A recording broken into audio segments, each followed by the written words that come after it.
গারো সম্প্রদায়ের প্রধান উৎসব ওয়ানগালা। শস্য দেবতা মিসি সালজংয়ের প্রতি কৃতজ্ঞতা প্রকাশের জন্য এই উৎসব পালন করে গারোরা। আজ রাজধানীর বনানী বিদ্যানিকেতন স্কুলের মাঠে অনুষ্ঠিত হলো গারো সম্প্রদায়ের নবান্ন ও প্রধান উৎসব ওয়ানগালা। আরও জানাচ্ছেন কাজী শারমিন ইসলাম মেধা। সৃষ্টিকর্তার প্রতি কৃতজ্ঞতা জানাতে প্রতি বছর একবার গারো সম্প্রদায় পালন করে তাদের প্রধান ধর্মীয় উৎসব ওয়ানগালা। শস্য দেবতাকে তুষ্ট করতে গারোরা এই উৎসব পালন করে থাকে। এই আয়োজন ঘিরে নানান জাতিগোষ্ঠীর মানুষের মেলবন্ধন ঘটে।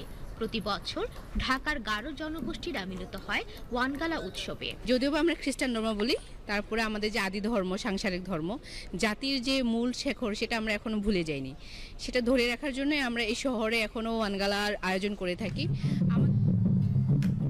এই দিনে গারোরা তাদের ঐতিহ্যবাহী পোশাক, গহনা, সাজ ও কপালে বিশেষ আকৃতির সাদা রঙের আলপনা করে আসেন ওয়ানগালা উৎসবে। এটা আমাদের গারোর একটা সাংস্কৃতিক অনুষ্ঠানের ড্রেস, তারপরে গহনা, মাথার সব আমাদের গারো ট্রেডিশনালের। মাঠ পুরো ঘুরেছি, ঘোরার পর একটু ডান্স করেছি, এটার পর আমাদের আরো ডান্স হবে। বছরে একবার বা দুইবার হয়, তা আমরা অনেক মজা করে করি, তো তাই আমাদের অনেক ভালো লাগছে। ড্রেসগুলো, এই কথুপ, দমি, কানের দুল, এই সবগুলো আমরা পরি এবং বিভিন্ন ইয়াতেও এইগুলো প্রভাব পড়ে। আমরা এটা বিভিন্ন জায়গাতে বিভিন্ন অনুষ্ঠানে আমাদের এরকম ট্র্যাডিশনাল ড্রেসটা পরে আমরা রিপ্রেজেন্ট করি। গারোদের এই সংস্কৃতি দেখতে আসেন দেশ বিদেশের দর্শকরা। People look gorgeous and everyone's so nice and I can't wait to taste the food and it's making me feel that I'm so grateful to be in another country where I can learn new things about different types of people from all over the world. Garo culture সম্পর্কে এখন অতটা আমি জানি না, যে অনেকেই খুব কম জানে, বাট আমি যখন এই দিকে এক্সপোজার পেয়েছি, এই যে সুন্দর জিনিসপত্র, তো it's quite fascinating and quite interesting for me. Organizing টিমের সর্বোচ্চ চেষ্টাটা হলো যেন সবাই খুব সুন্দরভাবে অনুষ্ঠানটা উপভোগ করতে পারে, খুব সিমলেসলি এবং সুইফটলি করতে পারে। গারো সম্প্রদায়ের খামাল জানান, গারোদের বিশ্বাস শস্য দেবতা মিসি ও সালজং এর প্রতি কৃতজ্ঞতা যাপন করলে তিনি সারা বছর শস্যে ভরে দেবেন পৃথিবী।